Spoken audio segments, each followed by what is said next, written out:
Là, tout ça, c'est trop bas. Là. Il faut l'enlever. Il faut enlever celle qui est en bas du début. Alors allez-y.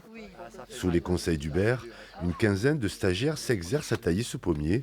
Le but, permettre à l'arbre de donner le maximum de fruits par une taille raisonnée.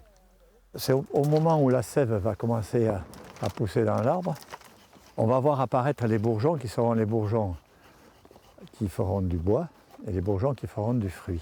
Et ça facilitera le choix des branches à conserver ou des branches à garder. Bon, elle est un peu basse parce que quand il va y avoir du fruit, elle va venir ici. Alors c'est dommage de la couper. On va perdre du fruit. Connaître les règles de base et les méthodes d'entretien, c'est l'intérêt de cet atelier proposé par le jardin d'Assat. Chaque participant a un petit verger personnel à entretenir. Il trouve ici des recommandations concrètes.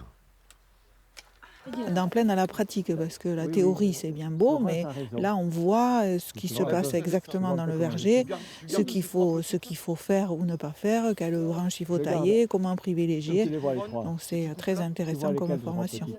Et tu coupes là? Ouais. La taille, c'est vraiment un peu du feeling, on comprend le principe, mais en plus ça change entre les pommiers, les pêchers, les pruniers, on ne fait pas la même chose parce qu'ils ne vivent pas de la même façon. Donc ça, voilà, on va apprendre et puis au fur et à mesure des années, on va voir ce qui marche et ce qui ne marche pas. Il nous fait passer les grands principes et puis après, nous, on va expérimenter sur le terrain. Je garde que la plus vigoureuse des trois. Ouais, la plus en avance. Ouais, la première, tu la coupes là, ouais. Actuellement, la période est idéale pour distinguer les bourgeons à bois des bourgeons à fleurs, plus ronds et plus gonflés. Les tailles fruitières s'opèrent le plus souvent jusqu'à la fin mars.